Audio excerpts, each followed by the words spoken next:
আপনাদের দেখাচ্ছিলাম যে ভারত বাংলাদেশ সীমান্ত, সেখানে তো কড়া নিরাপত্তা রয়েছেই। কলকাতাতেও মার্কুই স্ট্রিটেও কিন্তু কড়া পুলিশি নিরাপত্তা। জমায়েত সরিয়ে দিচ্ছে কলকাতা পুলিশ। সকাল থেকে শুনশান মার্কুই স্ট্রিটের ছবিটা জানবো রৌনক আমাদের প্রতিনিধির কাছ থেকে। রৌনক, দেখো, একেবারে অন্যরকম কিন্তু মার্কেট স্ট্রিটে এই ধরনের ছবি দেখা যায় না। ইতিমধ্যে পুলিশ মোতায়েন করা হয়েছে এবং কড়া নিরাপত্তায় বলায় ঘেরা হয়েছে এই মার্কেট স্ট্রিটে।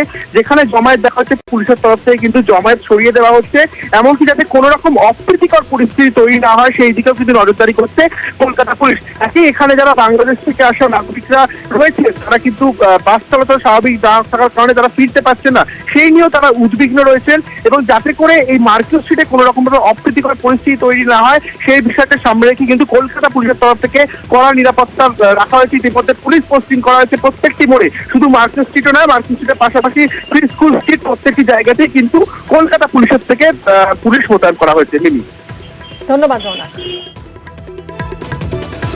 আমি তো ভীষণ সমস্যায় আছি এখন। আমার পরিবারের পরিজন আমাকে নিয়ে টেনশন আছে যে আমার এক ভাই আছে আমার সাথে, ওদিকে আমার ছোটখাটো ব্যবসা বাণিজ্য আছে সেগুলো তো বন্ধই আছে।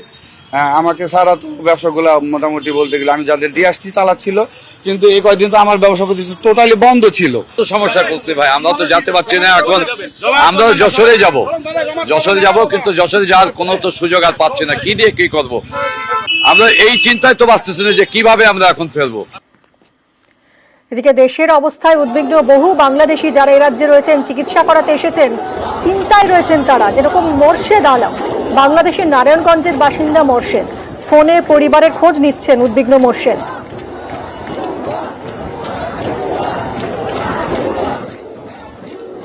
বাংলাদেশের নারায়ণগঞ্জ থেকে এসছেন মোহাম্মদ মুর্শেদ আলম, আমরা তার সঙ্গে কথা বলবো। একটু বাংলাদেশের পরিস্থিতি, আপনার যে এলাকায় পরিস্থিতি কেমন? এই তো এখন মোটামুটি হামলা লুট হচ্ছে, মানুষের বাড়িঘর ভাঙছে, এমন শুনতে পাচ্ছি আর কি ফেসবুকের মাধ্যমে। এমনি বাড়ির লোকের সঙ্গে কথা হয়েছে? হ্যাঁ, আমাদের বাড়ির লোক খুব ভালো আছে, আলহামদুলিল্লাহ ভালো।